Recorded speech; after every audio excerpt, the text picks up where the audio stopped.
आप सोचें, जब एक जवान अपने करियर की शुरुआत करता है तो उसे क्या सबसे कठिन काम लगता होगा। मान लीजिए यह एक पैराशूट जंप हो। यह न केवल एक फिजिकल चैलेंज है बल्कि मानसिक रूप से भी बेहद कठिन होता है। आइए सबसे पहले बात करते हैं चीन की, जहां सैनिकों के लिए पैराशूट प्रशिक्षण एक अहम कदम होता है। यहां पीपल्स लिबरेशन आर्मी यानी पीएलए के कैडेट्स को अपनी पहली असली जंप से पहले बहुत सख्त ट्रेनिंग से गुजरना पड़ता है। वे पहले सिमुलेटर पर ट्रेनिंग करते हैं जिसमें पूरी जंप प्रक्रिया को रिक्रिएट किया जाता है, यानी प्लेन से बाहर कूदना, पैराशूट खोलना और लैंडिंग की पूरी ट्रेनिंग एकदम असली जैसी होती है। जब वो पहली बार असली विमान से कूदते हैं तो यह सिर्फ एक कदम नहीं बल्कि उनके मानसिक और शारीरिक विकास की शुरुआत होती है। इसी के साथ हमें अमेरिका की सेना को भी देखना चाहिए। यहां के सैनिकों के लिए एयरबॉर्न ट्रेनिंग एक तरह से जीवन का हिस्सा है। अमेरिकी आर्मी के 62वें और 101वें एयरबॉर्न डिवीजन के जवानों को हर साल इस ट्रेनिंग से गुजरना पड़ता है। वे C-16 ग्लोब मास्टर 3 जैसे विशाल विमान से कूदते हैं। इन जंप्स का खास पहलू यह है कि हर एक सैनिक का पैराशूट समान समय पर खुले ताकि सैकड़ों सैनिकों का पैराशूट एक साथ खुल सके। यह किसी बड़े ऑपरेशन के लिए जरूरी होता है जहां समय कीमती होता है।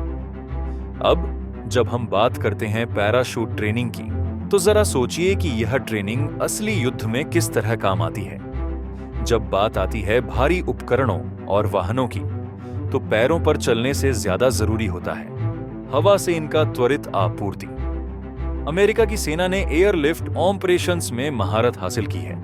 यहां पर हम बात करते हैं C-16 ग्लोब मास्टर 3 की, जो एक रणनीतिक ट्रांसपोर्ट एयरक्राफ्ट है। ये एयरक्राफ्ट भारी उपकरणों जैसे ह्यूमवीज और अन्य सैन्य वाहन हवा से बिना किसी समस्या के ड्रॉप करने में सक्षम है। और फिर अमेरिका के हेलीकॉप्टरों की बात करें तो ये बड़े और भारी लोड को कहीं भी ले जाने में सक्षम होते हैं, चाहे वो बंकर हो, आर्टिलरी हो या फिर कोई वाहन। इन हेलीकॉप्टरों की मदद से सब कुछ सही स्थान पर पहुंचता है। इनका उपयोग अक्सर ऐसे इलाकों में किया जाता है जहां सड़कें या अन्य साधन अनुपलब्ध होते हैं। अब बात करते हैं चीन के उभरते हुए तकनीकी हथियारों की।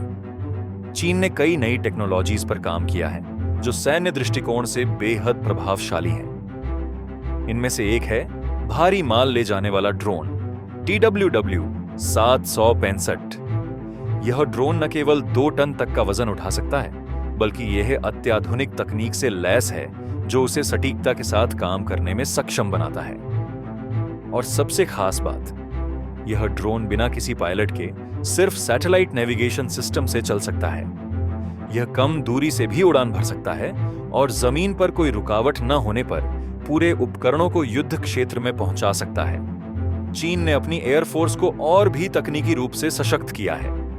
चीन ने हल्के स्ट्राइक एयरक्राफ्ट्स भी विकसित किए हैं, जिनमें से एक है हंटिंग ईगल स्ट्राइक गायरोप्टर।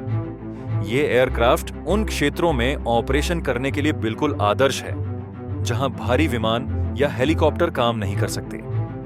इसका सबसे बड़ा फायदा यह है कि इसमें एंटी टैंक मिसाइल्स हैं जो उसे युद्ध के मैदान में एक महत्वपूर्ण टूल बना देती हैं। तो आज आपने देखा कि कैसे चीन और अमेरिका अपनी सैन्य ताकत को बढ़ाने के लिए नई तकनीक और उन्नत ट्रेनिंग का इस्तेमाल कर रहे हैं। इन नवाचारों का असर न केवल सैन्य रणनीतियों पर पड़ेगा बल्कि यह वैश्विक सुरक्षा पर भी गहरे असर डाल सकता है। आखिरकार यह हमें यह सोचने पर मजबूर करता है कि भविष्य में युद्ध की परिभाषा क्या होगी। अगर आपको यह वीडियो पसंद आया हो तो कृपया लाइक और सब्सक्राइब करना ना भूलें। साथ ही नीचे कमेंट में अपनी राय जरूर शेयर करें। हम अगली बार और भी दिलचस्प विषयों के साथ लौटेंगे। जय हिंद, जय भारत।